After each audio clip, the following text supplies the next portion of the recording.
We are going to create and manage branches other than the master in our Git repository.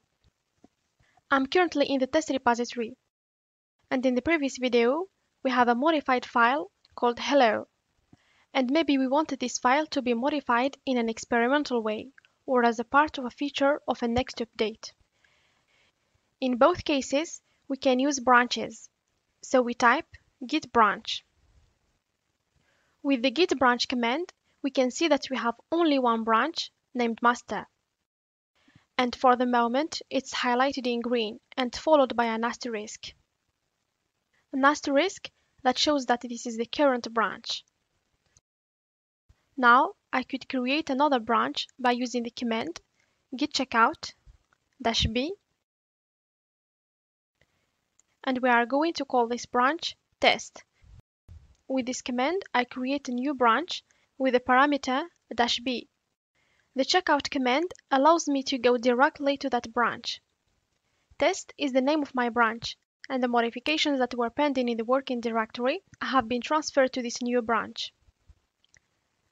This is a technique that you can use when you start working on the master, and later you decide before committing that these changes be really isolated in their branches or sections.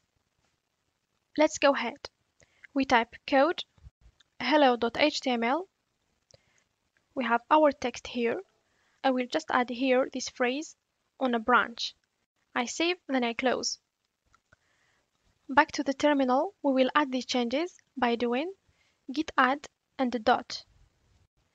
And now let's do a commit.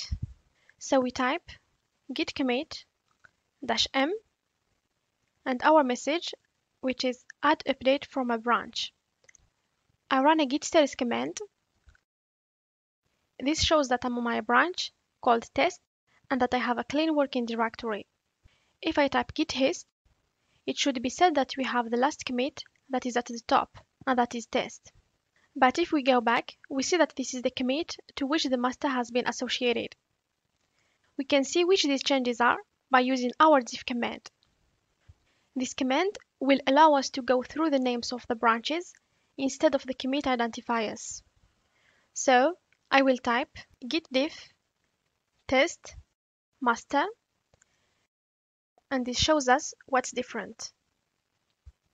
So, saying that I have finished with all the updates that I needed on the test branch to integrate the changes made to my branch, firstly, I have to switch to the master branch.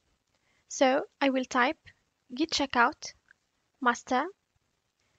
In order to change a branch, we use the checkout command and the name of the branch. Now let's look at our history from a master perspective. We type git hist.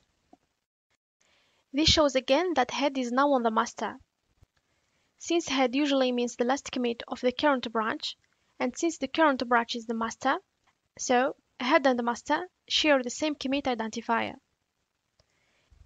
As our hist command specifies the parameter to-all of our log command, we will also notice that the commit ID is associated to the test branch. So let's go ahead by doing a merge with these modifications. Type git merge test.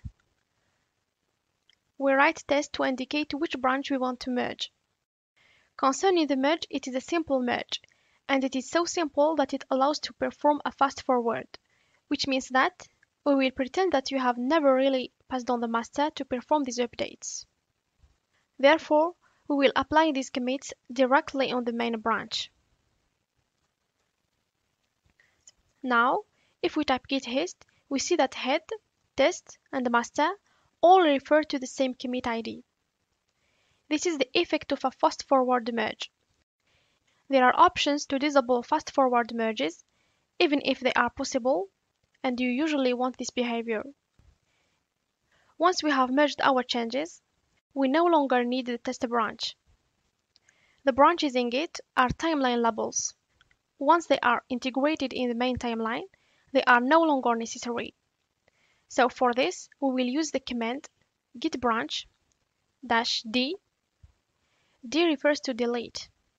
we leave a space, and we type the name of our branch, that is test.